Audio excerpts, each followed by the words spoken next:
Halito, and welcome to Native Chalk Talk, a podcast by natives for all. Here we're keeping our native ancestors' stories and history alive while also sharing with you our native cultures, traditions, and more. I'm RachaelYoungman, a Choctaw originally from Anadarko, Oklahoma. I hope you'll enjoy this journey with me as we learn from our Native American guests. And stay tuned for the end of each episode where we'll talk about some great ways to support Native causes and or Native-owned businesses. Let's get started.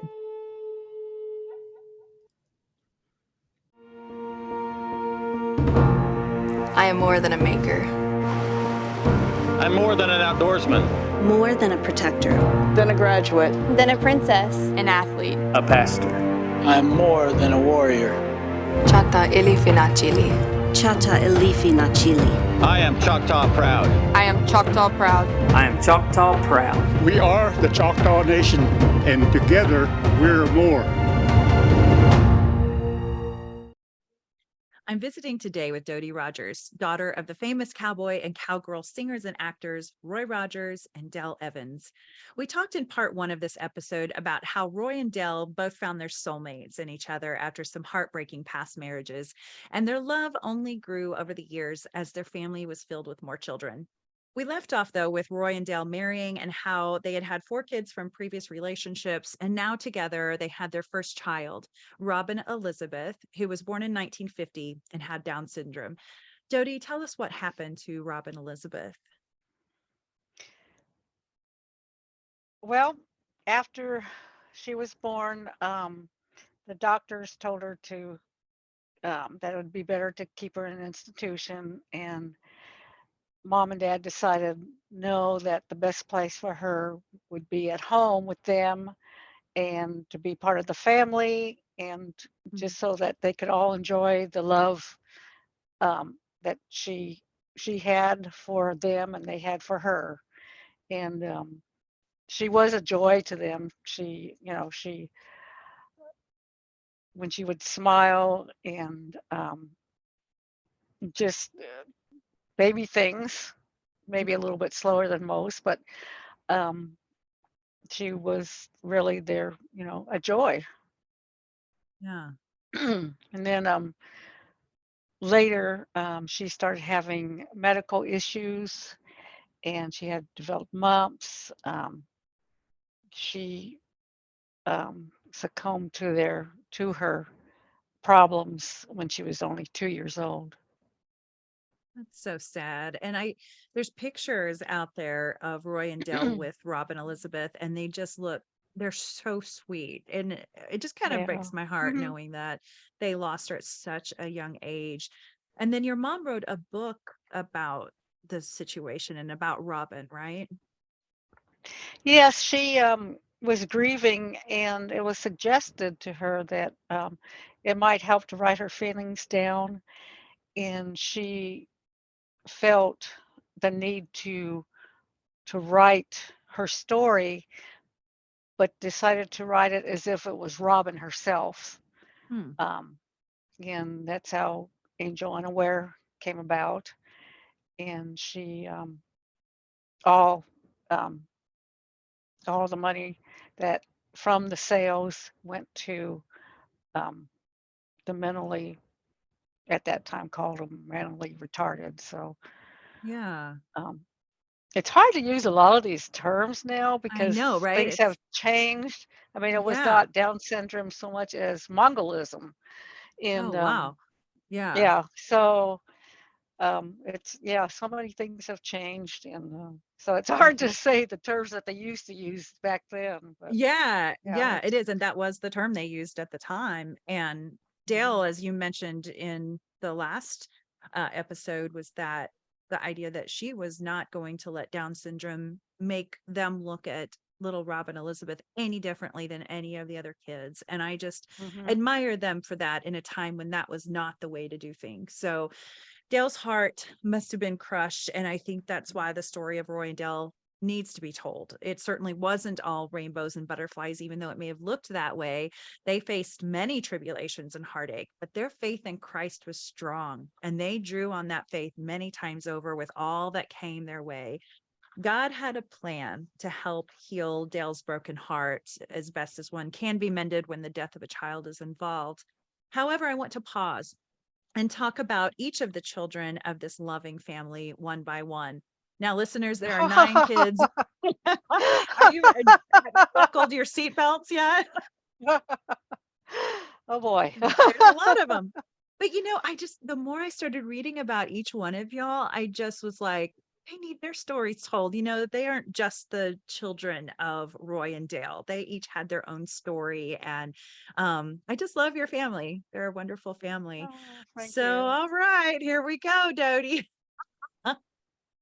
So there are 9 kids total, and that's why Dodie's laughing. And it can get confusing because it's like some of them were adopted, some were fostered, some were born at a certain time, but adopted at a certain time. So we're just going to share about each of them in order as to when they came into Roy and Dell's lives.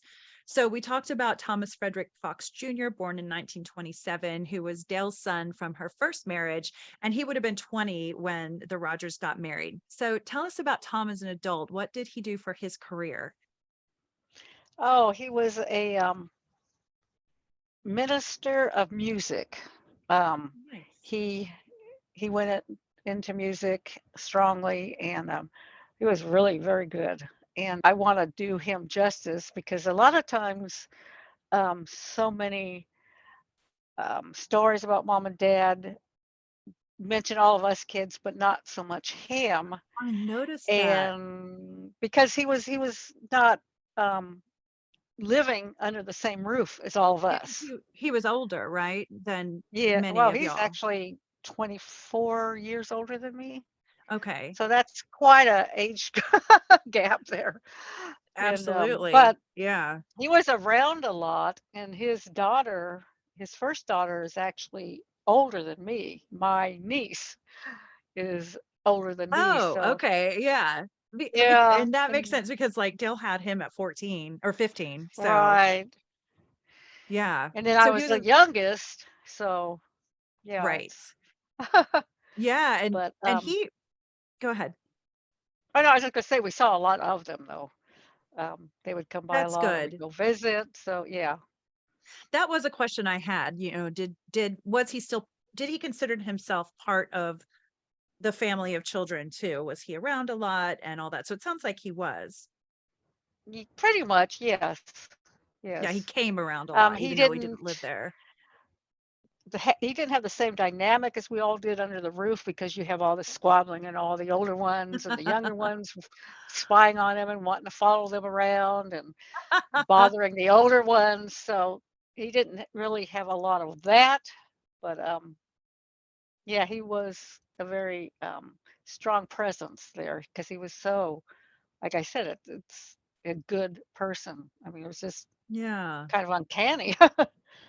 Right. Well, Tom Fox Jr., you are not forgotten. He passed away in 2012, but we will continue to keep his memory alive. And then there's the lovely Cheryl Rogers, now Barnett, who Roy and his second wife had adopted in 1941. Now, by the time Roy and Dell were married, Cheryl was interested in meeting her birth mother, right? Yes, she was. She would ask mom about it a lot, and mom called to Hope Cottage, Hmm. Dallas, to find out what she could, what is there she could do to find out. And at that time, you really didn't have a lot that they would um, tell you. But mom is kind of a strong person, insistent on doing things and finding things out. So she eventually did find Cheryl's biological family. Oh, wow. And I love that about her. She just seemed like you didn't she wouldn't take no for an answer. Yeah, So yes. I'm gonna find your mama.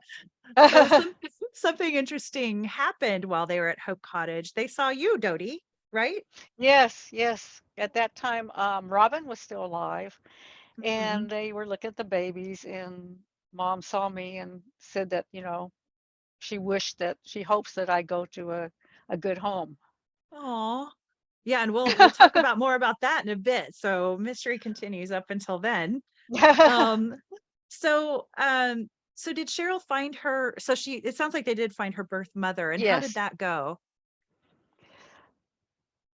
not quite as she wanted or expected. Mm, And sometimes that happens. You never yeah. know what the parents, biological parents feel, or um, so. But she did get her answers and questions Mm, answered. So yeah. Well, I'm glad that she had that loving family mm, to surround her with all the support and love that could possibly given to any child. So tell us mhm. about what Cheryl has done in her adult life. It sounds like she's been super busy. Well, she worked at the museum for a time, and then she and her husband went out on tours and festivals, and she wrote a couple books. She's written 3 books actually Wow. now, and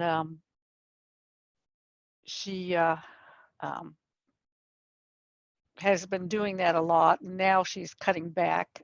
She lost her husband Oh, um, fairly recently, and that was quite a shock to all of us. But um, so she's regrouping, so to speak, mhm. and I don't know what all she's planning to do yet. So um, she's not the kind to just sit back though. So It um, doesn't sound like it. Sounds like she has that same moxie that Dale had. yeah, yeah, yeah. Well, Cheryl, we're sorry to hear about your loss and we're thinking about you. Cheryl has her own website at CherylRogers.com. She's on the advisory board of the Western Music Association and participates in the child abuse charity Child Help USA. She wrote the book Cowboy Princesses and co-wrote a book called The All-American Cowboy Grill. And it sounds like there's a third one you mentioned that I don't know of. I Do you think remember the it's name of that? Cowboy Princess Rides Again or something like that. Oh, cool. So That's great. That's great. And it sounds like even some of those stuff that she has been doing, she's starting to slow down a little bit to regroup and Cheryl will ride again. So she's definitely stayed busy. And now I'll share just a little bit about Linda Lou, who was born to Roy and his second wife in 1943. Now I'll share just a little because you told me she's a private person and I want to respect that. Linda Lou married a minister, Gary Johnson, and fortunately, he passed away in 2008. She is surrounded, though, by her children and grandchildren and lives in California. So, 3 years after his sister Linda Lou came into the world, we talked about Roy Rogers Jr. earlier, who most know as Dusty, and he was born in 1946 to Roy and his second wife. So, this again was before Roy met and married Dale. So, tell us about Dusty and the things he has done in his adult life. okay, can I go back to Linda Lou first? Yeah. Her son and his wife moved to Spring Hill in Tennessee, right out of Nashville, and they had Nice. written songs, and then he Oh, followed in his dad's footsteps and became a minister. nice. So then Linda Lou's, let me see, grandson moved back there, and they were able to talk Linda Lou and Linda Lou's daughter Sherry and her family to move to Columbia, Tennessee. Oh, so she's in So Tennessee now. That's yeah, they all great. live in Tennessee, a couple hours from Good. us. So we went up there and heard Robbie preach and visited with Linda That's Lou, and great. so yeah, she's close to her family, all her family, I'm most of so them. glad to hear that, that y'all Yeah, are trying to still spend time together. And I know lives get busy, but I mean, family's everything. If your parents taught you anything, that's definitely yeah, one of the features. Well, that's great. Thank you for sharing a little more about Linda Lou. And it sounds like her family is doing very well and out there yes. performing and doing all kinds of cool stuff. So, um, so Dusty was in the band Sons of the Pioneers, right? Well, before that, he had his own band called the High Riders. So it was Roy Rogers Jr. and the High Riders, and he performed in the museum itself. It was separate from the museum in Branson, Yeah. Missouri, Okay. Uh-huh. and he had his own theater there. And then he retired. And then he came out of retirement and joined the Sons of the Pioneers. And now he's Ah. retired. Now he's retired. So, Now he's really retired. yes, I wonder now how long he'll yes. stay retired, Yeah. right? Dusty, we see you. Yeah. He sounds like he's been busy like Cheryl has been, like really into the Oh, family business and carrying on their names and all that. yes. He worked in the museum with when Cheryl did back in Victorville, California. And then when it moved, he and his family did a majority of the moving to Branson, Missouri, and he and his family moved there themselves and worked in the museum. So, Oh, okay. And now when you say the museum, we're going to talk about that too in a little bit because I think it's an interesting thing that they had done for a while. mhm. So we'll hear about that more too. So fast forward to when Dale and Roy were married. We talked about their little daughter, Robin Elizabeth, who sadly passed away from heart complications. The family was in pain, especially Dale, and comfort came to her in a way that she wasn't even expecting. Again, oldest daughter Cheryl, who was Roy's daughter from his second marriage, had been adopted and had wanted to get to know her birth mother, as we talked about. So Dale took her to Hope Cottage, from where Cheryl had originally been adopted. And Dodie, tell us about that trip and the subsequent trips to Hope Cottage in Dallas, Texas. Okay, after Robin passed away, they still had to go on tour because they had a contract, and the show must go on applied. So they're getting ready to go on that tour, and Mom was still grieving, and Dad thought, well, maybe we should take a stop in Dallas to Hope Cottage. And Mom wasn't too sure. She said that she wasn't sure she was there yet, but she would go with them. So Dad told me that they had no sooner pulled up when she was already out the door. He said he barely got the car in park before she was out the door and running up the steps. And she went, He knew his wife and what she needed. yeah. And she came in and they all recognized them.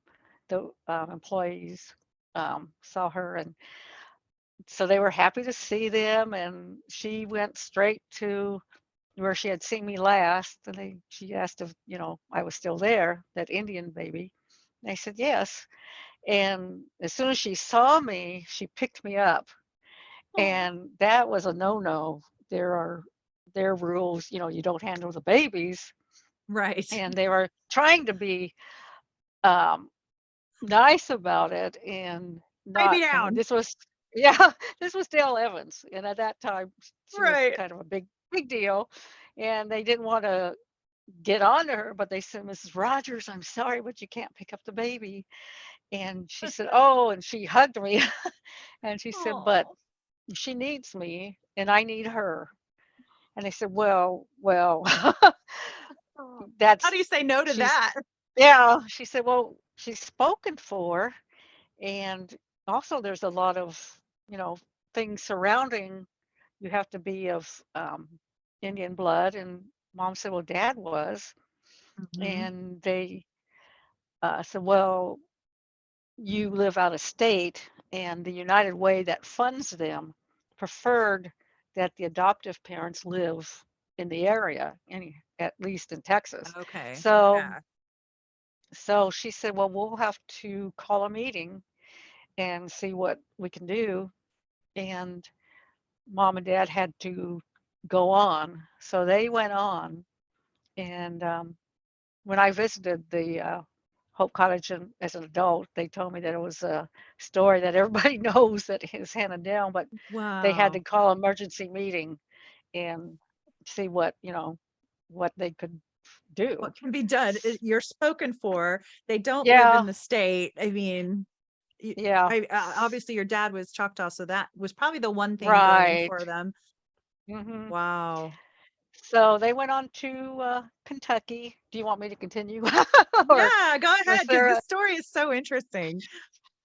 they went on to Kentucky, and Dad had arranged for several seats to be made to those that weren't always able to get to functions, that had problems. He wanted to make sure that even that all kids would have a way to come. So he made sure that there were certain seats that were just for kids with problems and or couldn't afford it. And then he contacted an orphanage, I guess, down there and said, "Do you have a little boy, oh, about 5 or 6, that you might want to bring, and maybe we could look at him for possibly a brother for Dusty." And Yeah. so um, I know it seems so funny that you just go from orphanage to orphanage. Let's pick out this kid, and Yeah, let's that's get this one here, and then well, now we're looking also for a little boy. Do you have one? Yeah. so they did. They brought Sandy. His name was So John David. I mean, his name was Harry Hardy at the time. oh, okay. And And so basically when they went to get him, they called ahead and there's like, yes, we have a boy. And they just went there and got him that day or during that trip. yes, they brought Wow, him things to meet definitely Dad. changed. And when he saw Dad, and he was in his little Western suit and costume, and he put his hand out to Dad and said, "Howdy, partner." Oh, And that, yeah, that oh, melted his heart. the So, deal was sealed with that one. Oh, yeah, so so they sweet. put in paperwork for um, dad adoption. And Wow. then they had to go on to Madison Square Garden, New York, and that's when they got the call that I was theirs. So I wonder what happened to that other family. Were they just like, I don't know. Mom had mentioned that it was kind of a wealthy woman, hmm. so I have no idea. Well, I you were wish I did. definitely wanted. There were two families fighting over you. Oh, and you were only 7 months old, right? When they went to Hmm. get you? Hmm. Oh, wow. So Hope Cottage is still open today and has a lovely facility in Dallas, Texas. So Dale was 40 years old when they adopted you. And again, you were 7 months Yes. old. So, I mean, she must have just, I can't imagine what she had gone through in her life. She had her little boy, Tom, and that was kind of a rough period in her life. And so then she has a little girl with the love of her life, Roy. And then that baby passes away. So at 40 years old, she still had that aching in her heart. She still wasn't fulfilled. I can only imagine what a bright light you brought into your mom's life after the loss of their daughter, Robin. And from everything I've read and the accounts that you give, it seems your mother was just head over heels about you. So tell us about the song she used to sing for you on stage. She wrote a song called Chicky Wicky Choctaw. Now, it's a cute song. It has a drum beat sound to it and stuff. And it may not be the kind of song that um, Native Americans would appreciate now because of its tone, Chicky Wicky Choctaw, but the wording is nice, and the fact that she did it out of love. She loved me You enough did it to out of love. want to, yeah. And now Absolutely. things have changed, so, but I would never take away from why people do certain things back then. And the fact Absolutely. that they don't always know um, when they're stepping on another culture's toes, so to speak. Hmm. Right. And I don't think they should always be cited for that. Um, Agreed. so Agreed.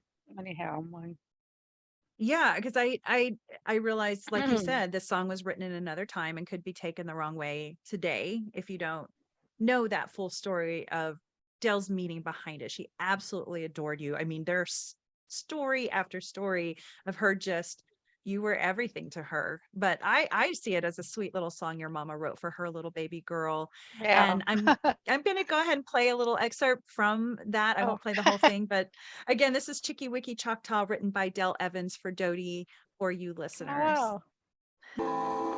Out western way in California lives a little Indian maid. Chicky Wicky Choctaw, I love you. Pretty little baby, yes I do. The sky was dark and I was blue. Chicky Wicky Choctaw, Then heaven looked down and sent me you. Chicky Wicky Choctaw, Chicky Wicky Choctaw, I love you. Pretty little baby, yes I do. The south wind was blowing up one day. Chicky Wicky Choctaw, It blew Choctaw baby here to stay. Chicky Wicky Choctaw, Chicky Wicky Choctaw, I love you. Pretty little baby, yes I do. With hair shining like the raven's wing. Chicky Wicky Choctaw, You know you're a pretty little thing. Chicky Wicky Choctaw, Chicky Wicky Choctaw, I love you.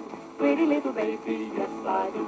You will ever be Chicky Wicky Choctaw, my sweet Choctaw baby, dear to me. Chicky Wicky Choctaw, Chicky Wicky Choctaw, I love you. Pretty little baby, yes I do. Chicky Wicky Choctaw, I love you.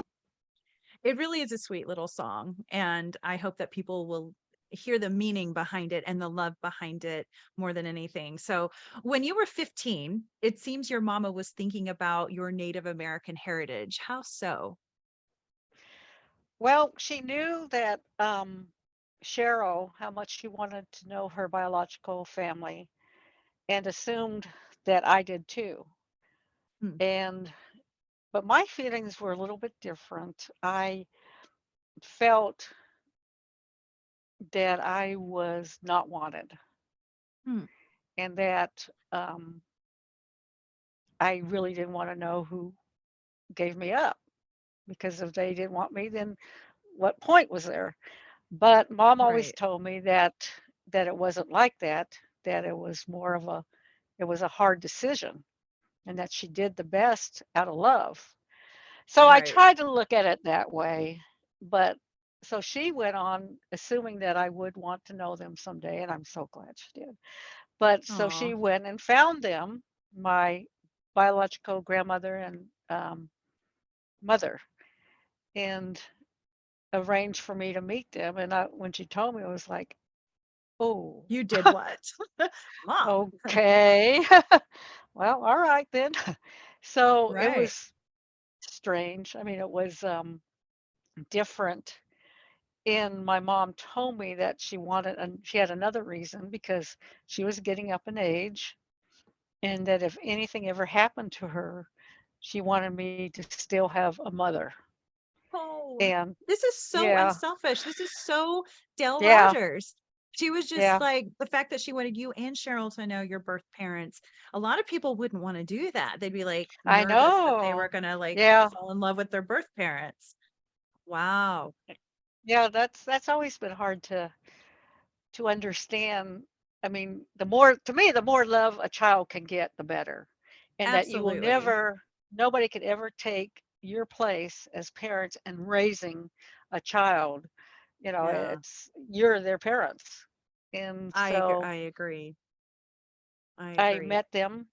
Oh, and one other thing too is that Mhm. being adopted, we knew, I mean, you couldn't keep it a secret anyhow, but we knew from the time we were little and couldn't even say the word, we would say adopted, that that's what we were, but it didn't mean anything because we were all one big family, and we were all treated Ah, the same, we were all loved the same, we were all disciplined the same. So it really didn't mean anything. And I know that there are some that will keep it a secret. mm, But the thing is, if one other person knows, there's a chance that that secret's going to come out. And if you don't tell them, then somebody else will, and that's going to be even harder. So I would not, I would not suggest that you keep it a secret, that you tell them from the time that, you know, they don't even know yeah. what it is. And so Right, they because just it grow up. And the thought maybe they're trying to protect them, but it's really not in the whole scheme of things, right? No, Because if they do find out, it's going to be right. hurtful. Yeah, So this a is good. shock. Yeah, I mean, this is good advice for adoptive parents, I would think. I haven't been there, so I haven't walked in those shoes, but it's great advice because it's coming from someone who was adopted. So, Yes. So I met them and I looked at them and my first thought was, oh, they look like me. When actually, I mean, I look like them, but right, it was yeah, it was these are my kind of people. surprising. Yeah, we had the same bone structure, coloring, everything. It was wow. Amazing. That was kind of eye-opening. But Yeah, so that and I then never thought about that moment when you first saw them. That's what you were yeah. thinking. And did they hug But you? Did they seem warm? we didn't hug. We were kind of just all looking at each other, and they're kind of like me. They were quiet and not talkative, and Mhm. thankful my mom was because Yeah, uh, she she brought got everybody the together. dialogue going, and we talked a little bit, and um, she told me about my three half brothers, Hmm. and but I just felt kind of odd. I mean, I was shy, so it's not easy for me to talk to people anyhow. That's one of the So, first things you told me. You were like, "I'm quiet." So I was like, "I got you, don't worry." I come from a family, both sides of my family are very quiet people, so I don't oh, know where I no. came from, but yeah, I get it. So, and that's Wow. how it kind of went. Mom would, Mhm. keep it going. And Aw. my So you grandma did tell me, she said, someday I'll tell you why I had my daughter, put you up for adoption. So oh, that so it told me was right there that she was the factor that why I was adopted. And then I and what did did later find out she never came out and said, but she just said that at that time her daughter was going, Jerry, Jerry is my Mhm. biological mom's name, was going to college, and not a lot of Native Americans finished college, and it was important that she get her education because Native Americans really needed it. So, and That's that she wouldn't big. be able to do it with a child. So, um, yeah, that's a, That's interesting. Do you know what college your mom went to? oh, I did, but I can't remember right Yeah. now. Was it somewhere like Um, in Texas or Oklahoma? Do you Oklahoma, know? I think, Oklahoma, and Yeah. that's my biological father went there too, but he had contacted tuberculosis, and Oh, so she was not even allowed to go there to be near him because I guess they said Native Americans caught it easily. I'm not sure about oh, that, but right. so Oh, he stayed away, and um, he ended up marrying his nurse. That at least that's what I've been told. So, and his last okay. name was Chisholm, and So, that's all I know. I've never known that side of the family. yeah. My Mm. nieces, one of them in particular, is working on it. I'm tracing some of since we don't have the same um, tiger name, she is Right. looking into that part of it. So, Okay. Right. I'm so glad someone's doing that. And it'll be nice for you to have some of those answers if you're still wanting yeah. them. Yeah, if you're anything like me, I have to know. I just have to know all the details. Well, and your birth mom was only 18, so that being young, being in Right. college, it really does make sense. And it doesn't sound like it was a terrible situation. She wasn't on drugs and had to give you up because she No, couldn't care for no. you. It was just in her best interest at the time to do what she did. And I love that they were open to meeting you. That's nice. Yeah, yeah. My mom told me beforehand too that I could be proud of her because she was a strong, good woman. She excelled in math. And so mom really embraced the idea of me having another mom, so to speak. It's Um, amazing. Yeah. Yeah. Wow. And then your grandma was Grandma Lucy. Tell us about her. Oh, Mhm. she was a strong woman. She was the matriarch. Oh,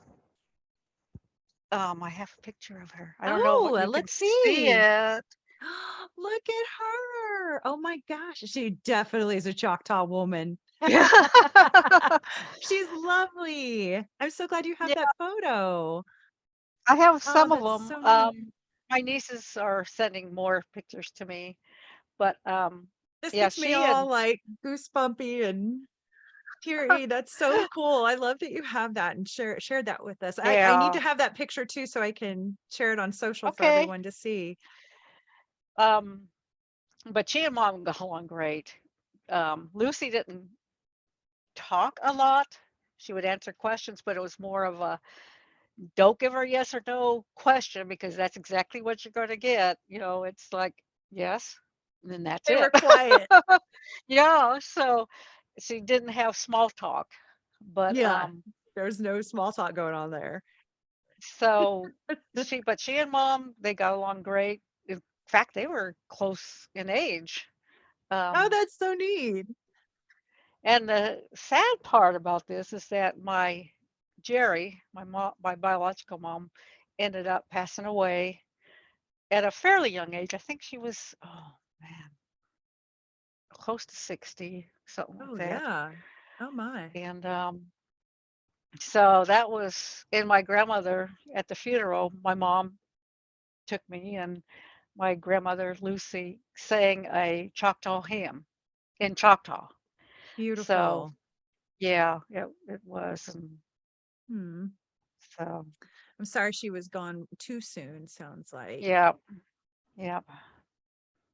Um, you were saying that to me one time that in your biological family you're the oldest, but in your adoptive family you're the youngest.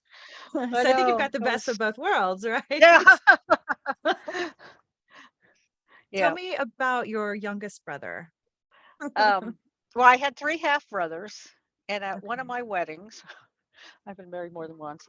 At one of my weddings, they all came, and I have a picture of that somewhere, but I gotta find Do it. some digging. Um, Okay. yeah, and so they all came, but my youngest, he almost treated me like I was his youngest sister because he would Oh, call. His name was Mike, and he would call and check up on me. And well, when I first got married, he told me, he said, "Oh, you're marrying a white man." oh He darn. believed in keeping the bloodline Mm, strictly Native American, well, strictly Choctaw. wow. So, and but he would check and see how I was, and call me sis, and it was just very, very brotherly. That's And sweet. he had problems.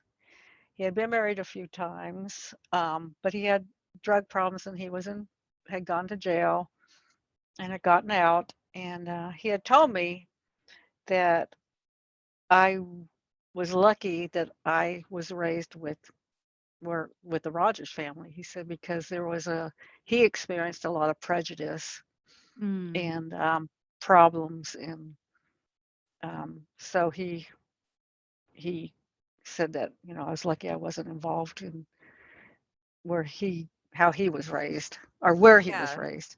And but I'd gone to his last Mhm. wedding in Long Beach. They lived in Long Beach, and I was late, and I thought, oh no, they've already started. But when he saw me, he ran over and said, he said, I wasn't going to get married without my sis. Oh So it my was like, gosh. oh. So sweet. Yeah, I know. I And love that y'all had a so good then relationship. then he um slipped up. He had got back into drugs, or was going to. I'm not sure how long.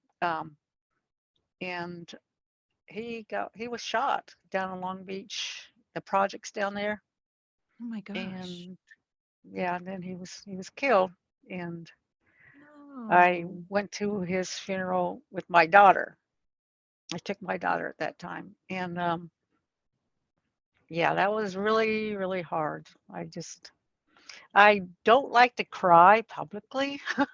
I just yeah. have this thing, and I held it back. But as soon as everybody had gone out, I could feel it was like a Yes. dam bursting, and I couldn't hold it back anymore. And I just let loose. But Right. Right. Oh, another one lost at a young age, really. yeah, yeah. And I lost my other half brother too sometime later, and so still have one, Bo. His name is, oh, I think I have a So, picture of him. oh, He good. went to the ministry. That's my, oh, now I'm not sure if you can see. Oh, there's Bo. Yeah, he looks great. So is he Bo Frazier? No, they're the Tiger family. I was a Okay. Fraser, and then Jerry married Felix Tiger, and then had Okay. the three little tigers. The three little tigers. That's so cute. And they were I all love it. boys, Yeah. which was kind of a coincidence. I mean, not a coincidence, but kind of, I don't know. Yeah. It's you have one girl, and Yeah. but The that was only girl. different. Yeah. Yeah. And so did you stay pretty tight in contact with your mom and grandma like over the Not years until your mom passed and all that? not a lot. I did go to their house a couple of times, and my grandma, or was it? Yeah, she fixed couple meals, Indian meals for me, including Mhm. fry bread. Aw. And so yeah, I did visit, but we weren't really tight. I was married at a young age. I was 17 and had my daughter the following year, and that kind of took up a lot of my time. I Yeah. lived in Delaware for a year, and then came back to the high desert. Yeah. It's hard to, So, keep all that going when you've got a million things going on and you had so many brothers and sisters. oh yes. So so did your biological family, did they practice the Choctaw culture and traditions? um, my grandmother, not a lot. I mean, she knew the language, but she was a Christian, and so she didn't get involved, or didn't want me involved, like going to the um, forget Like what the the word is. powwows and like Powwows. that? That's it. Yeah, the powwows. Yeah. And I'm not sure why, um, Yeah. but but my nieces now are involved in Choctaw matters. Not all of them, Good. but some of them are actively. And I have one that came to visit us out here a couple years ago. Nice. Her name is Tammy Tiger, and oh, I have a picture of her too. Oh, She, good. Oh, hi, Tammy. Oh, she's beautiful. And that's your niece? yeah, Oh, I yes. love it. In fact, they're all beautiful girls. They all, yeah, very handsome family. She So, came out and visit, and taught us how to make fry bread. So you should have seen my daughter, my granddaughter, um, and I in the kitchen trying to do what Tammy was showing us. We had flour everywhere, and my daughter as had it you on do her with fry butt. bread. And I took a picture of my daughter's butt. It was with all this flour on it. I don't know how it got there, but and it was delicious though. It was Hashtag great. bacon fry bread. That's so cute. I love that. And it is a family affair when you all get together in the kitchen and Yeah. it gets smoky in there from all the oils and so much fun. I love that. So I had this little epiphany and I might be totally wrong, but so you tell me. But I got to thinking when I was doing this research and you turned 15 in 1967 and you had told me that age 15 was when your mom really was trying to really push the culture on you more and all of that. And you know what else happened in 1967 was the Indian Expo in Anadarko. And I can't help but wonder, did she Oh. see you around people that looked like you and around all that Native culture and thought maybe it was time that you learned about your own Choctaw culture, you know? Well, she was trying to teach me. She bought me a book called The Rise and Fall of the Choctaw Nation, and all along, but I was just busy growing up Yeah. and playing That in age, school and like friends. try to Yeah. tell a 15-year-old anything. So at that point, yeah, I think when I think about it, and when you said that was that year, it was wow, yeah, that probably sparked things. In our Choctaw paper, The Biskinik, an article was written in May of 2022 titled Adoption Led to Choctaw Girls Forever Home with Legendary King of the Cowboys and Queen of the West by Shelia Curvin. And in that article, she writes, her, meaning your biological grandmother, would come to visit and became good friends with Evans. And I absolutely love that they actually became friends, as you had mentioned. And again, it just makes me love your mom, Dale, even more. She was giving and a loving woman and unselfishly wanted the best for you. So you did a little acting when you were younger, right? I saw something about, I found it. I saw something about your part of playing the part of a little boy, baby Sprague, and little Dynamite. Is that correct? Yeah. Aw, so Good acting, cute. huh? I I cried on bet. cue. Do you remember that? How old were you? No, I was about Okay. one-ish, Oh, yeah, one and you a were half, really maybe. I don't small. know. Yeah, Okay. I love that you had to yeah. play baby boy. That's so funny. I was like, a boy? I They made her play know. a boy because you were like such a beautiful Yeah. little girl. Oh, well, But we're talking about your life here in this section before we go on to talk about the rest of your brothers and sisters. But I did want to highlight again, we met John earlier. Seems like a great guy. So you eventually found that love of your life, like your mom and dad did. So tell us a little bit about your family. Do you have kids and all that? well, he has two children, a boy and a Mhm. girl. Um, and I have one daughter, and I have three grandchildren Aw. and oh dear, eight great grandchildren. Wow. So we had been again talking about your brothers and sisters, and I was going in order of when each of them came into your dad and mom's lives. So immediately after your adoption, Roy and Dell were on a roll. And so you have that really quick adoption around the same times of yourself and Sandy. Sandy was born in 1947. I know his name was actually John David, but it seems like No, nicknames were all the rage back then, right? it was actually Harry Hardy when they adopted him, and then they named him John David. Okay. This is what's crazy about when I went into ancestry.com and I was trying to look up your family members. I had to look them up by sometimes, like, for instance, Dale, I had to look her up by three different names because she is listed in ancestry in one tree, this name, one tree, another Oh, name. You know, there's wow. the Francis, there's the Lucille, and then there's the Dale. So a lot of your family members, I've had to do that with. It's Wow. really complicated. But you got 9 kids and they all have nicknames. So okay, so Yes. tell us what Sandy was like. Oh, he was very outgoing. He was very funny. He liked to have good times. He liked to Mhm. tease his older brother. Sometimes wouldn't stop. But he was just a great kid overall. I mean, he just good times, and he had this hearty laugh, Aw. and he was just a good kid. It sounds like it. Now, were he and Dusty, were they good friends as They brothers? were a lot of the times, and as siblings, when you're close in age, and Yeah. you, Dusty was a quieter person, Yeah. and Sandy loved to tease, and he just didn't know when to stop.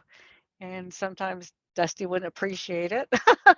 But they did So like brothers. escapades together. They had these little where they would switch mail from mailboxes, not knowing it was a federal crime. Oh my Things like gosh. that. So yeah, they were friends, and then they were so didn't always easily get along with each other, but overall, Yeah. yeah, they were. Yeah, they probably would have had each other's backs, I imagine, Oh even if yeah, they were yes, at each yeah. other's throats. So I love the story I read in the Courier Journal, October of 1957. It read, Sandy had been their son just a very short time when one day, sitting on his father's lap watching TV, he screamed, Daddy, there's Roy Rogers. Not realizing, not realizing momentarily that his new father was Roy Rogers. Yep. Yes. Good. It's so cute. I mean, I guess that's what it's like when you have parents that are famous, probably. So, but I'd like to pay our respects to Sandy by telling his story. So, RogersDaleWordPress.com says that Sandy, which was much smaller, he had been severely abused as a child and sustained brain damage as a result. Sandy had difficulty doing normal things like riding a tricycle and climbing ladders, but he never gave up. He had a lot of trouble in school and couldn't seem to keep up. So, Roy and Dale enrolled both the boys in a military school. The first school didn't turn out very well, but the second one was great. In the early 1960s, the Rogers family took a vacation to Hawaii. While on the island, Sandy was exposed to hundreds of Marines and other military personnel. Sandy had always loved playing with small plastic army men, and this experience pushed him closer to the army. Despite his struggles with school, Sandy managed to pass the exams and signed up for the army. He was deemed unsuitable for Vietnam, and so he was sent to Germany. So I think this is a good example of how Sandy wasn't going to let anything stop him. And it really made me feel like I knew him a little bit better from those words. It's almost like his small stature gave him fodder to work even harder. But his time in the service didn't last long, did it? No, I just want to say one thing. He grew up loving everything Southern. Mm, Um, he, from a young age, he would collect Civil War um, things, that memorabilia, and yeah. he would save up his money. He bought a sword from that period, and I'm not sure where he got it. It was like he just loved the Civil War era. Yeah. And Yeah. he would call himself Sandy the Reb. And Oh, again, back in those times, they didn't look at rebels as we do today, sure. Southern. And so he just loved collecting collectibles, and he and Dusty would play Army Men. I mean, they would go to great lengths to build these barracks, and they would dig out these caves and little things, and they would plan their strategy and everything. And so, yeah, at a young age, he was always, he So loved into it. that. Yeah. And so Hawaii just helped cement, what he always felt. And he begged mom and dad to go into the service. And that first they said no, because he was only 17 at the time. Yeah. And he just kept on and kept on. And he always knew what he wanted. So they let him go in. And um, he tried and tried and tried. And they had him on not Army, they had him in tank Hmm. artillery first, and when he almost blew up the wrong object, they said, well, Oh, okay, we'll move you. Yeah. So, but oh, he finally made private first class, and he was so proud and so oh, happy. And like they do, they, take him out to drink. And since he was not used to it, um, the drinks they gave him were many. These hmm. different concoctions, and then followed by other things, other types of drink, and it was just too much for him, and he got sick. And they took him to the infirmary, and he threw up, And they said, okay, we'll just leave him here and sleep it off. And they put him down to sleep it off, and they put him on his back, not realizing that he still would get sick probably. And Right. he did aspirate and died. And it Oh was my just God. What a too terrible way to tragic. die. Yeah. Oh my God. It's such a sad story. I feel so bad for your family. They've already suffered some loss, and unfortunately, there was more to come. I hate to break it to you, our listeners, but I'm amazed at your family and parents' resilience. Yeah. So, Yeah. Me too. do you remember that time when this happened? Oh, yes. We had moved to Apple Valley. Well, this was after Debbie. Oh, okay. So this is So, further. Yeah. yeah. Okay. Yeah. So we're both um in fact, we're about to talk about Debbie. So Miss Deborah Lee, known as Debbie, was born in 1952, and she was adopted from Korea, and I think she was only 4 years old when she was adopted. Do I have that right? Yes, she was just turning 4. She hadn't turned 4 yet. Okay. But I was 4. I'm like 5, 6 months older than her. Okay, so y'all were really close in age. 5. Yeah. Yeah. And were you guys close as sisters? Did you get along pretty well? Okay. Like I said, siblings. Um, Siblings. Okay. No judgment from me. I have 2 older siblings and I know exactly how that goes. They're both girls when too. when they when I since I was the youngest and a few years, about 6 years younger than Dusty and 5 than Sandy, they thought, well, because I was the only girl and also because of my Native American heritage, that I might be looked at or separated from the rest of the family um, because of my heritage, basically. And so Mhm. when a friend of theirs who was in charge of an orphanage going over there said he was going there to South Korea, that mom gave him a picture of me and said, well, if you can find a little girl about Dodie's age and her coloring, then, can you bring her back to us? So he did. And her name Aw. was Eni Lee.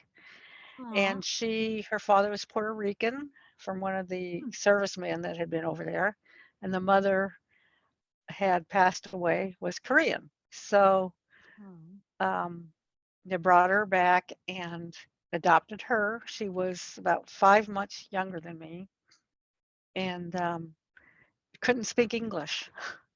So she, What an adjustment. Poor baby. yeah, I mean, there were Aw. really things that was hard, not just the language barrier, but um, I would find her up in the middle of the night on the floor. She'd end up sleeping on the floor. Oh, And I guess because of where she had slept previous, that they all slept on the floor. yeah. And the Oh, bed just wasn't comfortable, I'm not sure. But, and right. also Bullet, who was our German Shepherd The dog. dog. He was just as sweet as can be. She was scared of him. She'd, Oh, pull back from him and everything and act afraid. And that would make me wonder, well, what are you scared of Bullet for? And right. so, and we went downtown once, we were driving, and one of the sirens went off. They were testing. And that siren threw her into a tizzy. I mean, she was crying and screaming and holding on Oh to my mom. And gosh. um, Oh, it because they had sirens all the time going off, and some of them were very real at that time. And wow. um, Oh, so so she yeah, had it was trauma just that she carried into yeah. her life. And she would try to communicate by pointing and saying things. And finally, she just started learning the language really easy. When Hmm.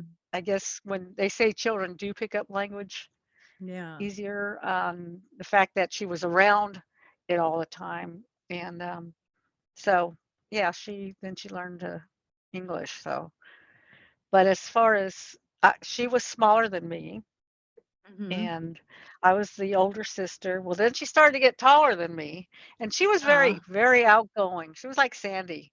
They were yeah. social butterflies, and Dusty and I were quiet, the quieter ones. Yeah. And so, um, yeah, we started getting a little as she got taller than me, she started getting a little more bossier. At least that's what I Ah. felt. And so, there was a period in which we um, didn't, well, she had her friends and I had mine. So there Yeah. was really, we didn't really clash that way. So, and I was in a grade, half a grade ahead of her.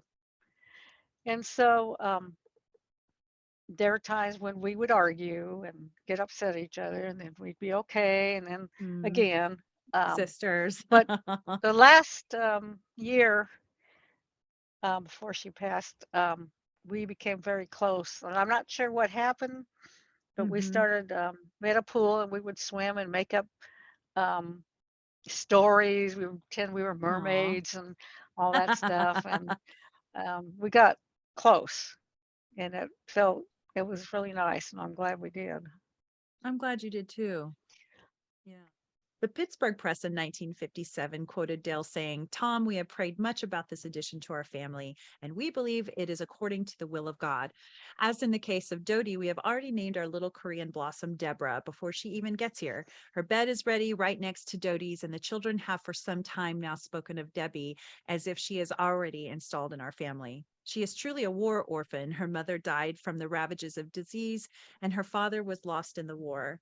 So there was a pretty specific reason Roy and Dell wanted to adopt her, it sounds like, and that was a lot having to do with they wanted you to have a sister, someone that looked more like you, and you didn't feel like you were so far apart from the others with skin color or things like that, which I think is really sweet. But unfortunately, Debbie's life was cut short when she was just 12 years old. What happened to Debbie? Well, we were involved in the Chapel in the Canyon Church at that time, and they would ever so often take a trip down to Tawana to take to an orphanage there and take supplies that they might need or want. And we were all supposed to go, I guess it was Monday morning. And this was on a Sunday. And we were in church, and my mom sang in the choir. And she looked at me, and I don't know how she could see because I felt fine. But she started looking at me and frowning. And then she kind of looked, pointed to someone else and saying to look at me. And the lady would look at me, and I was like, what? And so as soon as the service ended, she said, she put her hand up to my head and said, "You don't look very well." She said, "You're white around the mouth." She said, "Do you Hmm. feel okay?" And I said, "Well, I am starting to feel a little um, subpar." And Yeah. so we went home, and she touched my head again and said, "You've got a fever." Mm. And Mhm. she was always on top of things like that. That's She so worried sweet. about She us knew just by kids. looking at you, you weren't feeling well. That's so cute. And so she put me to bed and took my fever thermometer, and yes, I did. And she said, Mm. "Well, you can't go tomorrow." And I threw up, and for sure I couldn't go tomorrow. And she told Yeah. Debbie she couldn't either. If I can't, then she can't. Mhm. So Debbie started to cry and get Mm. upset and said it's not fair. Her birthday was coming up soon, and she said, "I've been wanting to do this." She said, "Why do I have to stay home?" And so Right. mom said, "All right," because there was adults that were going, Mhm. and people that she knew that would watch us and everything. So she finally agreed to let Debbie go, and so they took her to the church the next morning, and they left early. And when I got up, I felt fine. It was like, oh, good. I feel good. Right. And my fever had gone. My appetite was back. And I thought, and they had already left. The bus had already left. Mm. And I thought, oh, if I had known, I could have gone too. Yeah. And so then mom went to see dad in the hospital. He had had surgery on his neck and had developed strep. And so Mm. during the day, I was getting kind of bored because there was nothing to do. And so I went Right. outside and I was looking around. I thought, well, maybe I should ride my bike. And I was looking around for the dogs. And all of a sudden, a bike fell over. And I turned around because I looked, because we have a bike rack. It's a Yeah. rack in which the front tire fits over it. Mm-hmm. And there's bikes on either side. So even if it did fall, it would fall against it. If for Yeah. some reason the tire got out from where it was. Yeah. And it was like, well, the only way that bike could fall over was if somebody took it out. But nobody was there. It was just the Mrs. Oh my Miner. Her name was gosh. Mrs. Miner and I. And there was no wind. And it That's and it was so Debbie's bike. bizarre. The Oh, weird there's thing was it a was reason Debbie's why bike. we're freaked out by this. That's crazy. Yeah. So I put the bike back, thinking, well, maybe there's something. I don't know. I couldn't imagine. And it was okay. It stayed there. So I decided to go in. I'm an avid reader. I always was since a little kid. So I decided to Uh-huh. go read. And the phone rang. And I got up, and Mrs. Miner had gotten the phone first. But I was still walking towards the kitchen. And all of a sudden, I saw Mrs. Miner grab the counter on the table and kind of like um, I don't know, like she had hurt herself or something. And Right. then she put the phone down and she turned to me because I had just reached the kitchen and she was breathing hard and like she couldn't talk almost. And Oh all my she said God. was, there was a bus accident. Debbie's dead. Oh my God. And I was like, what? And she said there was a bus accident. And I couldn't comprehend that. I ran to my room and um, grabbed my Bible and just was kind of crying. But I thought, well, no, it's not possible. And then I Right. heard my mother. I heard my mother's voice, and she had come into the kitchen, or she was just coming in. I had started walking towards the kitchen, and Mm-hmm. I heard her say something about the air conditioner, that maybe it wasn't working right or something. And Oh no. then I saw Mrs. Miner turn to her, and my mom just kind of fell against her. And I didn't hear what Mrs. Miner said. I saw my mom, and she just cried out, oh, my baby, my poor baby. And that her pain just seared me. And I ran outside because I couldn't take it. It was like you just want to put your hands over your head, your Right. ears, like you can keep out the sound or whatever. And I grabbed my dog. I was a dog person. And I Mm-hmm. grabbed my dog and we went running out into the field, and we Oh. had some big machinery there, and there was an earth mover there, and the bucket was not in use, it was down. And I had my Bible with me, and I grabbed my dog and just sat there crying and praying and holding him and hugging him and begging God to not let it be true. And why did he do this? And then I remember my dad was in the hospital, and Dad and Debbie were very, very close. They, like I said, he tended to be on the quiet side. So you Mm-hmm. have opposites that kind of, Yeah. and so she was a big daddy's girl. And I said, oh no, my dad's in the hospital. What is this going to do to him? And it was like, God, do you realize what you've done?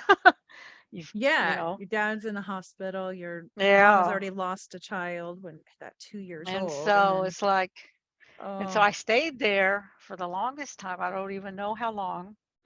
And then I heard my mom's voice calling me. And I thought, well, I have to go to her. And she was being supported by Dusty on one side, and I'm not even sure who was on the other side. Um, she could barely walk, and I just ran to her because she needed me at that moment. But then it was just kind of fuzzy afterwards. I don't remember everything. I just remember a lot of people there, and the doctor came and he gave Mom and me something to take to help us sleep. And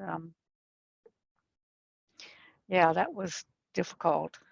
And then the next day, I had slept with my mom that night, and the next day, and somebody else had slept there too. I think it was Judy, a good friend. And so I woke up and it hit me again. I kept thinking, please don't let this be true. Please let it be all a bad dream. But I right. I knew it hope it was a wasn't. nightmare. Yeah.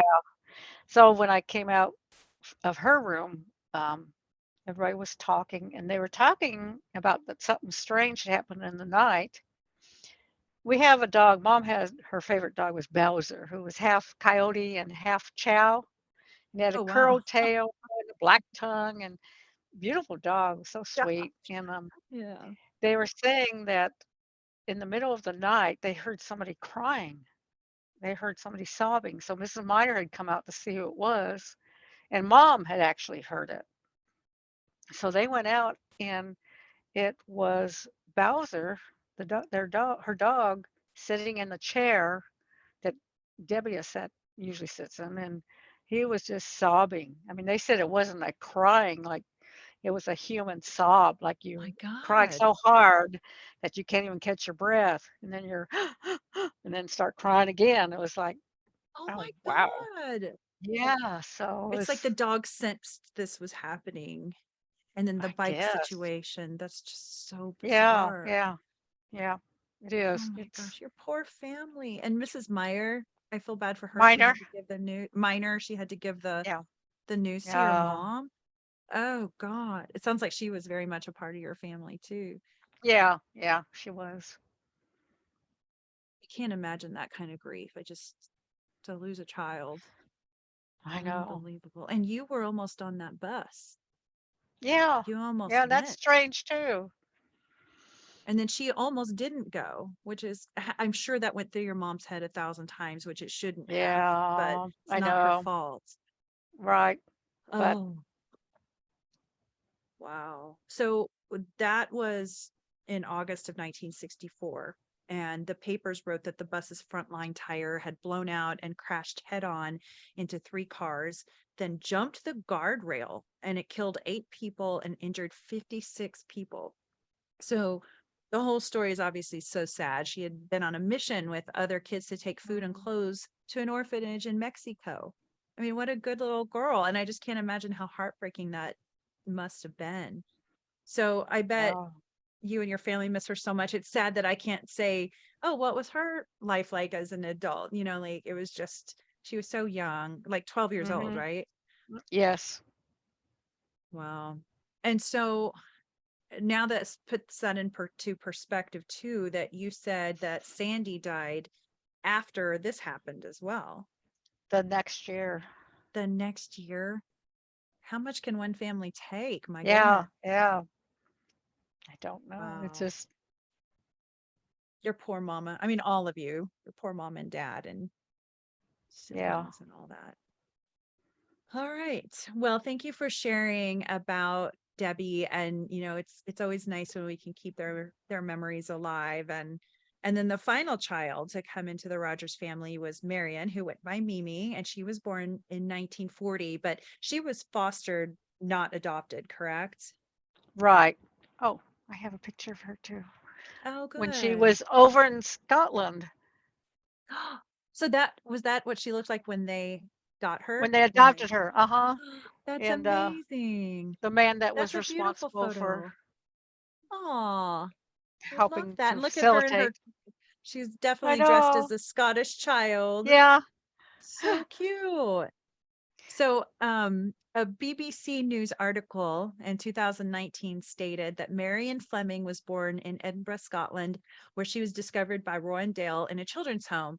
Marion Fleming was born in 1940 in an air raid shelter in Edinburgh in the United Kingdom. So she spent most of her life in different children's homes.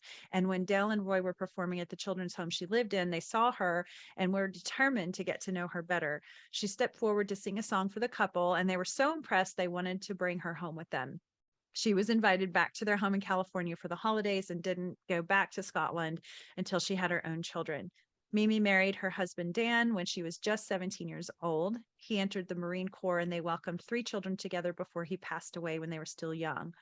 So it seems like your parents tried to adopt Mimi, but they were unable to. Do you know why? The international laws, and Mm. also her parents were still alive. And I Oh, don't think they gave permission for her to be adopted. And wow. Okay. I'm not sure what the international laws were. So Yeah. mom and dad were able to get legal guardianship of her. Mm-hmm. And so she just stayed. Yeah. Yeah. So, and got married. But Yeah. then Oh my gosh. later she became a US citizen. So Okay. Okay. And it sounds like though, as she got older, she wanted to be back in her home country. So she went back. well, she Guys. didn't go back to live. She just went back to visit as Oh, an okay. adult. As an adult. I got you. Okay. I'm glad she got to go back and see where she was originally from and all that. In Hopefully get fact, to meet some she was family. able to take her 3 kids Oh, a few years nice. ago. What was it? 4 years ago? 3 years ago? They all she took them all back there to see her Aw, home. So that's yeah, great. that was cool. Yeah. Well, so what was she like? What do you remember about her? she she was very talkative. She was very outgoing. Well, I wouldn't say outgoing. She was just talkative. Yeah. And she just enjoyed being around people. People enjoyed being around her. She was a Aw. very fair person. I was probably, even as an adult, very close to her because I could talk to her about anything, and Right. she wouldn't try to sugarcoat anything. I could get honesty from her, but she was very fair, and Yeah. she just a very loving person. Um, her she was strong. I mean, after her husband died, um, and she had to raise the kids by herself, she never complained. She never asked for anything. In fact, my mom went to visit her, and she didn't have a lot of food in the house, and Aw. she was giving That's it to her kids so that they could eat. And of course, no. mom wasn't going to let that happen. So No. yeah, so she got her groceries and everything. But Mimi didn't like to ask for things, and she wanted, she was a hard worker. She worked for Palmdale School District, and just a very outstanding person all around. Oh. Um, she was just such a good person. And one of her daughters, she only had one daughter. She had 2 boys and a daughter. Okay. And her daughter um, was my daughter's coach when my daughter had her first child.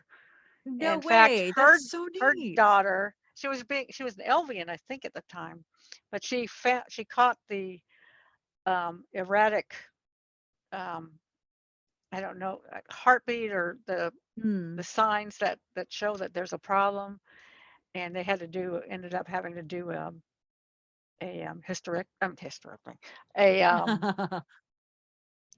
Like a taking the baby through the stomach. oh, I don't know I why. got you. Um, I got you. Why? Oh God, now I can't I remember. know it. I hate that, Cesarean. but She I had a can't. cesarean section. Yes. Okay, we got it. Ding ding.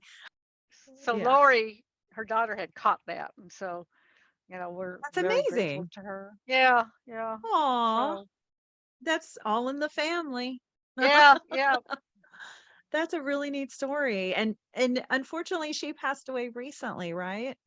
Yeah, that was Oh, that was very unfortunate because, like I said, she was just I consider her to be the best of us, the family. It's oh, just because she, like I said, she was always fair, always didn't take sides, but she did tell the truth, was very yeah. truthful. If you wanted to her honest opinion, I mean, it was always very good.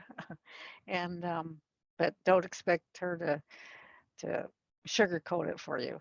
Yeah. So She was a strong woman. I mean, she was born in an air yeah, raid shelter. yeah, So yeah. she had to be strong. Wow. So and again, I'm sorry for your loss. It sounds like you've all been Oh, close thanks. and it must be rough when you lose one of your members. So, listeners, you've now gotten to know the Rogers clan a little better. And at one point, I'm sure there's so many more stories too. What a cool family. But at one point, there was a newspaper article in which at the time Marion and Cheryl were 18, Linda Lou was 15, Dusty 12, Sandy 11, Dodie was 6, and Debbie was 5.5. And of course, little Robin had passed away at that time. And Tom isn't mentioned, probably because, again, he was so much older and wasn't living in the house at the time. So, anyway, that gives you a good view of their age differences. So, it must have been like so loud in that house and a crazy fun clan. I just can only picture it. The mischief and Yes. the little tiffs going on. And That's all for part 2. Stay tuned for part 3 with Dodie Rogers. thanks for listening to Native Chalk Talk. Be sure to join our community on Facebook, Instagram, Twitter, and LinkedIn. Simply search for Native Chalk Talk. That's Native, CHOCTALK. And check us out at nativechoctalk.com. Stay tuned for the next episode. You're going to love it. Yakoki. Thank you, my friends.